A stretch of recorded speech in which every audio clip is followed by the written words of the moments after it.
On Sunday, October 26, 2025, the Reverend Dr. Mark Y.A. Davies spoke at Red River Unitarian Universalist Church on finding courage in chaos.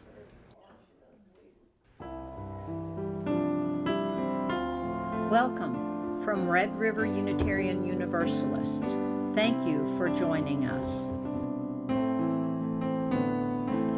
The religion we practice in this church is centered in the here and now, rather than the hereafter. It is more of a thinking kind of religion than a believing kind. It is governed more by reason than by tradition, more concerned with the present than the past. It is concerned with getting the most out of life, with living wisely and well. A major aim for us is continually expanding our understanding of life and ourselves. This church is a community of people who share in the free and open search for a level of understanding that will enable us to be more fully and effectively alive. The church does not tell us what we must believe. It stimulates us to think. It supports us in our search.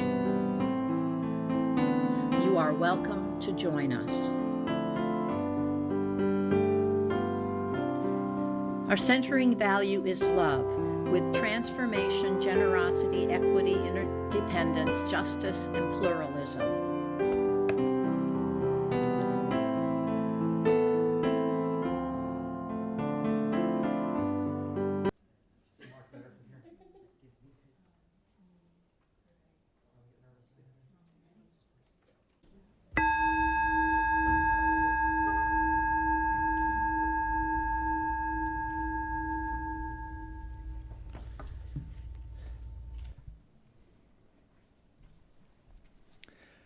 Welcome to this place of possibility.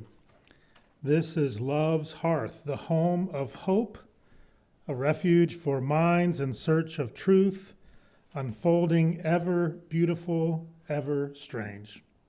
Here, compassion is our shelter, freedom our protection from the storms of bigotry and hate. In this abode, may we find comfort and courage. Here may our sight become vision to see the unseen, to glimpse the good that is yet to be.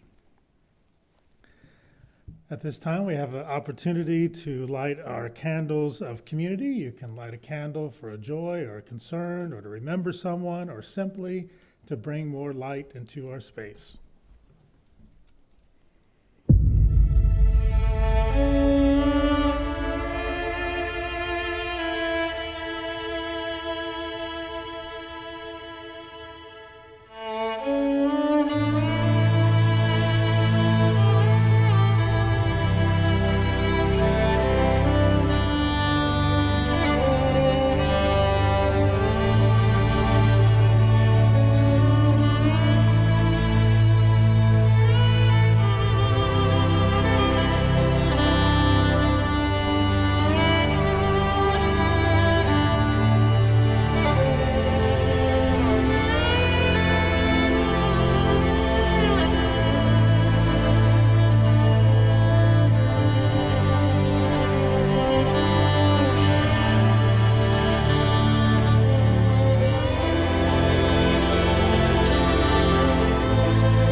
Let's stand in body or spirit for the lighting of the chalice, our spoken affirmation, and the lighting of the peace candle.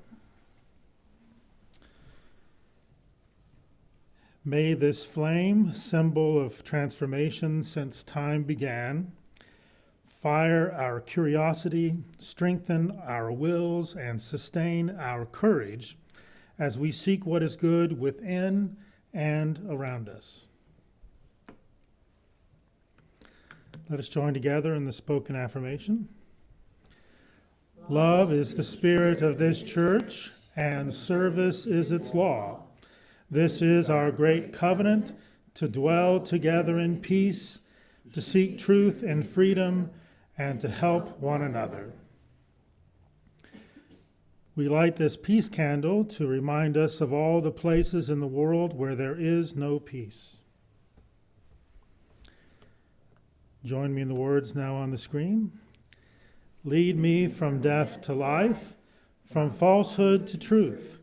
Lead me from despair to hope, from fear to trust. Lead me from hate to love, from war to peace. Let peace fill our hearts, our world, our universe. You may be seated.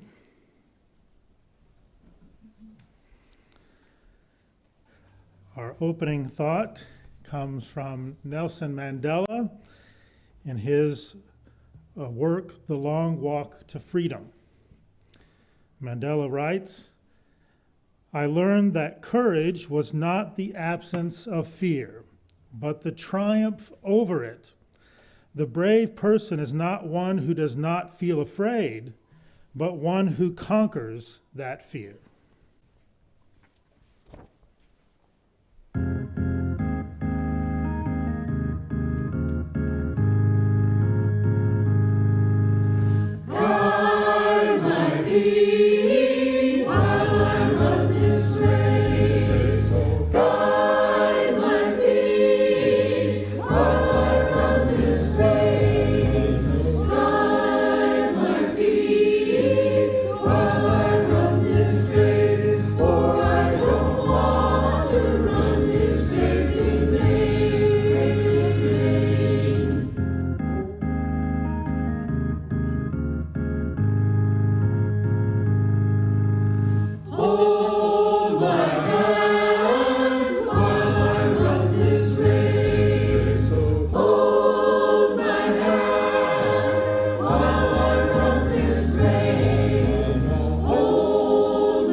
Our next reading comes from Mary Oliver, the poem The Journey.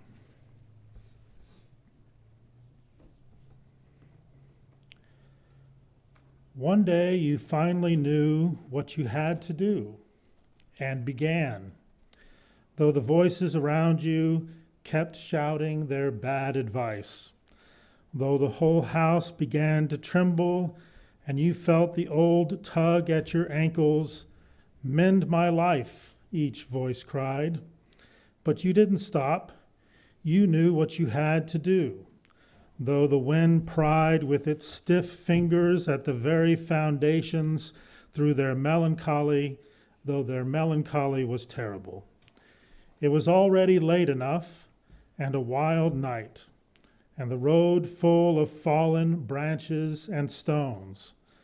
But little by little, as you left their voices behind, the stars began to burn through the sheets of clouds, and there was a new voice which you slowly recognized as your own, that kept you company as you strode deeper and deeper into the world, determined to do the only thing you could do, determined to save the only life you could save.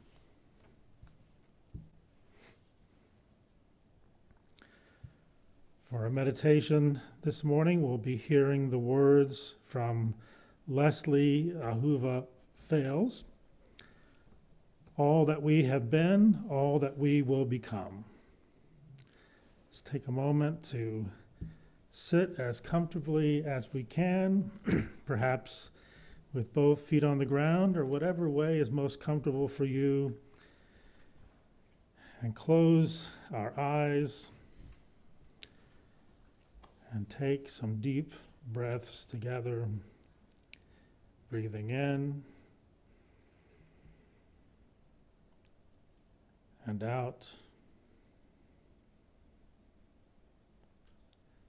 in and out, in and out.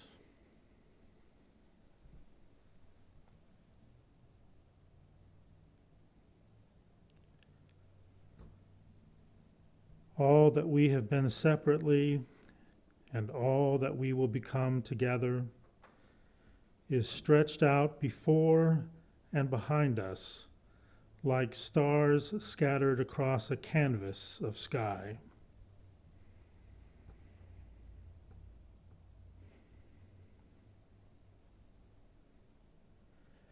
We stand at the precipice, arms locked together like tandem skydivers, working up the courage to jump.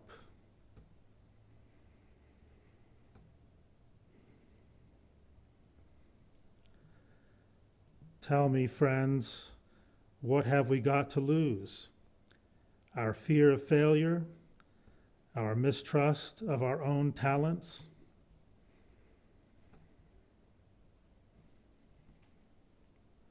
What have we got to lose?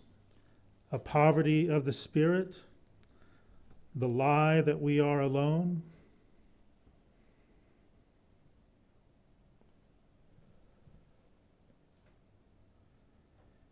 What wonders await us in the space between the first leap and the moment our feet, our wheels, however we move our bodies across this precious earth, touch down softly on unknown soil? What have we got to lose that we can't replace with some previously unimaginable joy?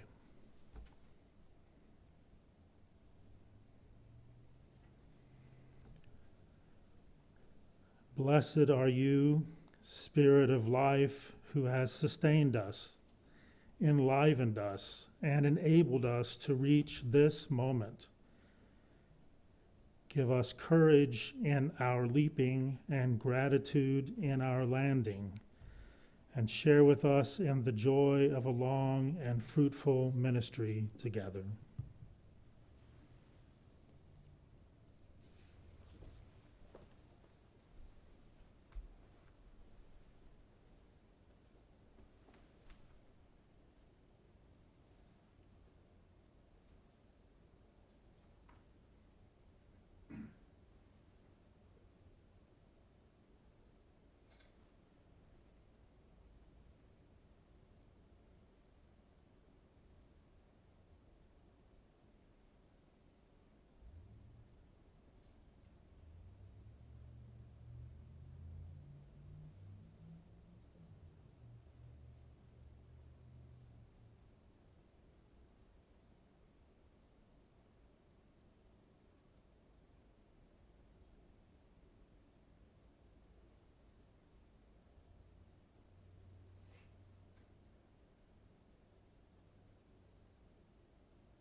next reading comes from Maya Angelou, Touched by an Angel. We, unaccustomed to courage, exiles from delight, live coiled in shells of loneliness until love leaves its high, holy temple and comes into our sight to liberate us into life. Love arrives, and in its train comes ecstasies, old memories of pleasure, ancient histories of pain. Yet if we be bold, love strikes away the chains of fear from our souls. We are weaned from our timidity in the flush of love's light. We dare be brave, and suddenly we see that love costs all we are and will ever be. Yet it is only love which sets us free.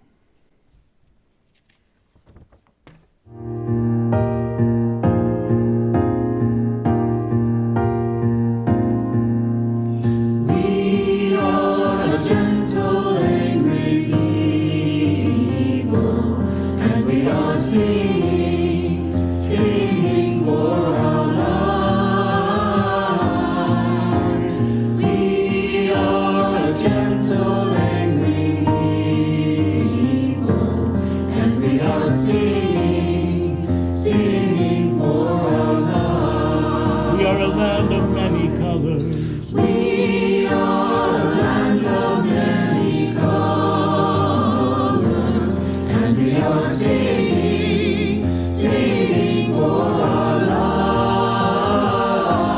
lives. We are a land of many colors, and we are singing for our lives. We are young and old together. We are young and old together, and we are singing for our lives. We are young and old together, and we are singing for our lives. We know more than just two genders. We know more than just two genders, and we are singing for our lives. We know more than just two genders, and we are singing for our lives. We are queer and straight together. We are queer and straight together, and we are singing for our lives. We are queer and straight together, and we are singing for our lives. We are queer and straight together. All of us queer because we are not tied into outworn roles, but live into new ways as communities of love, communities of promise, resistance, hope, and queer joy. And we are straight together, all of us, holding high moral aims, a deep and compassionate inclusion, claiming the high calling the prophets have pronounced to many generations, straight and queer and fabulous. We are gentle, loving people, and we are singing for our lives. We are gentle, loving people, and we are singing for our lives.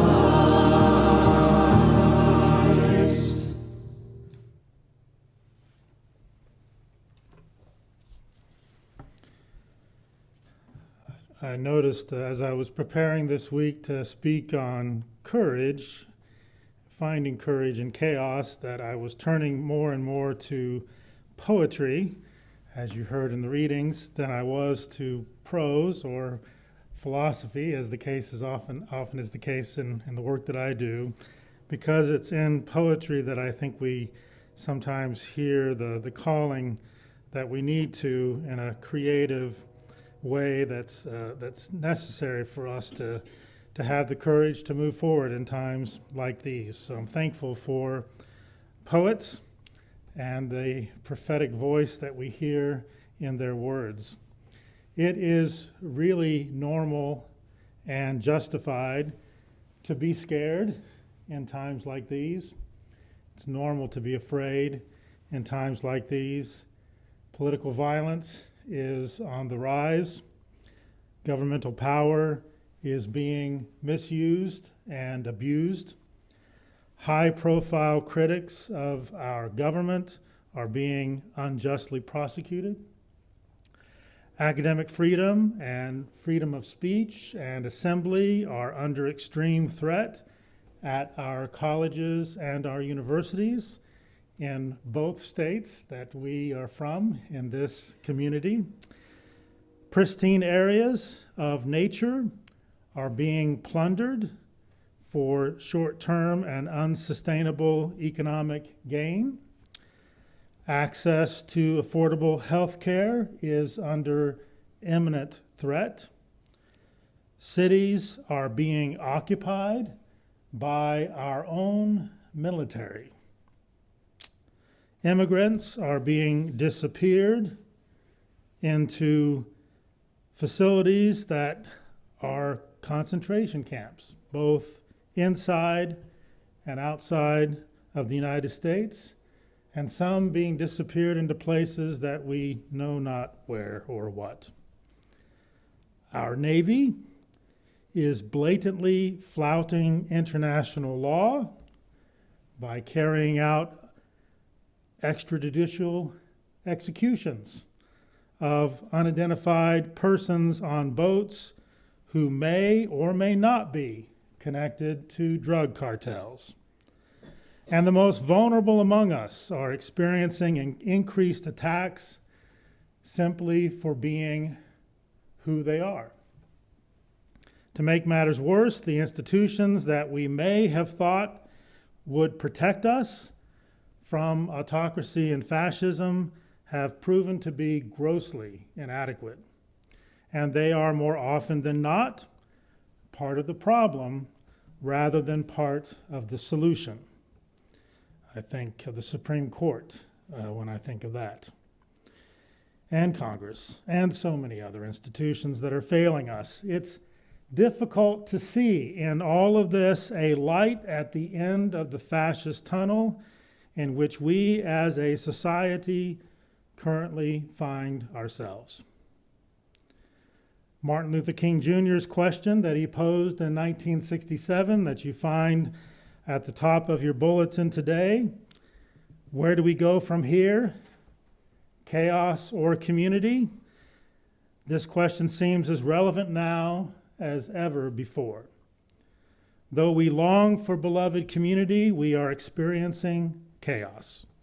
And now we must ask ourselves, how can we find courage within community in the midst of this chaos?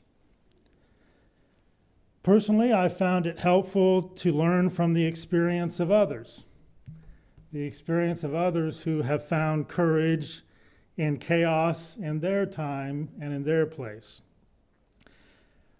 Many of you know I spent a week in South Africa earlier this month. The first time I had an opportunity to visit a country in Africa in my life. And while I was there, it led me to reflect on the courage that so many Black South Africans expressed during their experiences of injustices in apartheid, or apartheid as they pronounce it. Apartheid was a time of extreme racial injustice and economic injustice. And so many Black South Africans had the courage to resist apartheid, even though doing so came with grave risks, both to their freedom and to their very lives. No one from my generation or older will ever forget the 27 years that Nelson Mandela, who was the leader of the anti-apartheid movement, spent in prison in South Africa before finally being released in 1990. I bet everyone here remembers that moment and the joy and triumph of that moment as he was released from prison. And perhaps our memory of the triumph of Mandela's release from prison and his subsequent election to the presidency of South Africa might overshadow the fact that because of the courage of his convictions, he languished in prison for 27 years. In reflecting on his time in prison and the sacrifices he made in his resistance to apartheid, Mandela wrote these words, which I read before. I learned that courage was not the absence of fear, but the triumph over it. The brave man, he's speaking of himself more here, the brave man is not he who does not feel afraid, but he who conquers that fear. As courageous as Nelson Mandela was, he could not resist apartheid alone. He also needed the support and the courage of his community, a community that included countless unknown persons who kept up the resistance to the injustice even when all seemed lost. Some of those persons are well known to us. Reverend Desmond Tutu, for example, who tirelessly and relentlessly spoke out for justice and encouraged the rest of the world to be in solidarity with Black South Africans and end the evil of apartheid. Desmond Tutu reminded us that we must have the courage to take sides. We must have the courage to take sides in situations of injustice. Neutrality in relation to injustice is not a moral option. Tutu proclaimed, quote, if you are neutral in situations of injustice, you have chosen the side of the oppressor. Neutrality did not bring the evil of apartheid to an end. It took the moral pressure of the international community through economic sanctions and economic boycotts of the apartheid government to finally bring justice to the people of South Africa. Justice requires taking a side. And in our time of injustice and the chaos that's being caused by it, we will also need the support of a community that we can trust in order to cultivate and sustain the courage necessary in times like these to take the side of justice. The pressures to remain silent are ever present. We see them all around us. We see them in the threats and the prosecutions of those that the government disagrees with. We see it in the purging of liberal leftist professors, as we are told, from colleges and universities. We see these pressures around us, and they're always present. And the risk of speaking out are real. But it is important to always remember that there are so many siblings within our community who are extremely vulnerable during this dark time for our country. And being silent is not a moral option. History has shown us the danger of being silent in the face of hate and oppression and threats to human rights, and therefore we cannot be silent. I often think of the baptismal vows of my own faith tradition. Many of you know I'm United Methodist as well as Unitarian Universalist. But in the baptismal vows of my faith tradition, every person is called, quote, to resist evil, injustice, and oppression in whatever forms they present themselves, end quote. It is critical that we have courage It is critical that we find courage in our work to protect the most vulnerable from those who are actively seeking to do them harm. We need to find courage in the chaos for the sake of our transgender siblings, whom the fascists want to erase. We must find courage in the chaos for our immigrant siblings, whom the fascists want to disappear from our communities. We must find courage in the chaos for all of our sisters, whom the fascists want to control with the shackles of patriarchy. We must find courage in the chaos for all those around the world whom fascists are threatening with the evil of militarism and violence. We must find courage in the chaos for the millions of persons whom the fascists are sinking deeper and deeper into poverty and economic injustice around the world. And in this chaos, communities like ours hold a deep moral responsibility. It is our moral responsibility to keep the light of freedom, justice, and equity shining in the darkness. It is our moral responsibility not to be silent. It is our moral responsibility to protect the most vulnerable.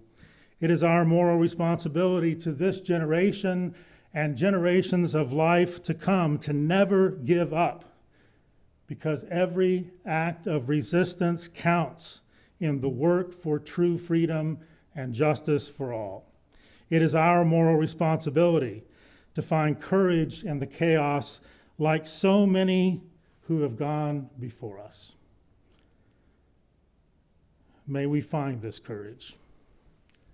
May we find this courage in the chaos. May we find it from one another in our life-giving work together for beloved community. Only then, when we find this courage from each other and this life-giving work, will we have a chance to move from chaos to community. May it be so. At this time, we have an opportunity to give. You can bring your gifts to the table, and as always, there's also opportunities to give online.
Sometimes in our lives, we all have pain, we all have sorrow, but if we are wise, we know that there's always tomorrow. Lean on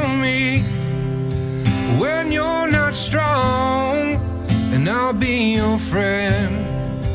I'll help you carry on, for it won't be long till I'm gonna need somebody to lean on. Please swallow your pride if I have things that you need to borrow,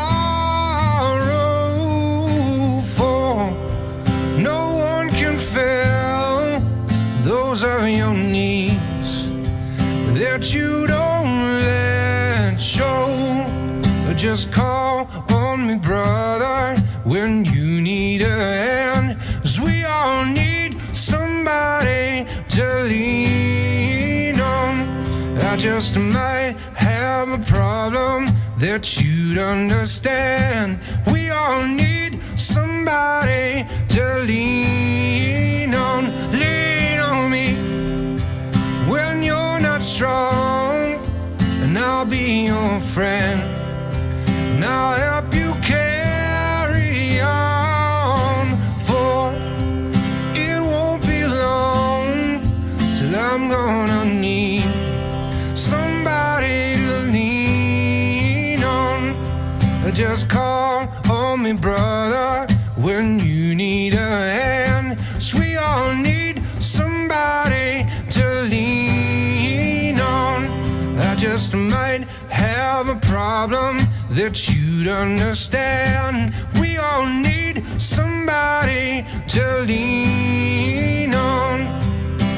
If there is a load you have to bear that you can't carry, I'm right up the road and I'll share your load. If you just call me when you need a friend. Call me out.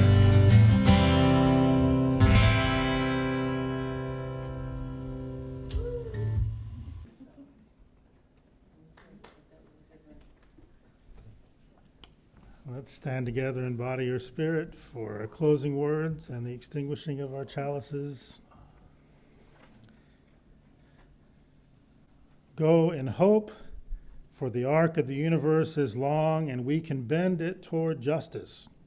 Go in courage, for together we have the strength to confront injustice in our daily lives and the larger world.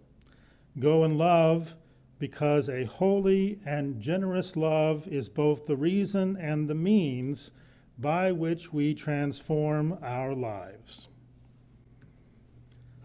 Let us join together in extinguishing our chalices. We extinguish these flames, but not the light of truth, the warmth of community, or the fire of commitment. These we carry in our hearts until we are together again.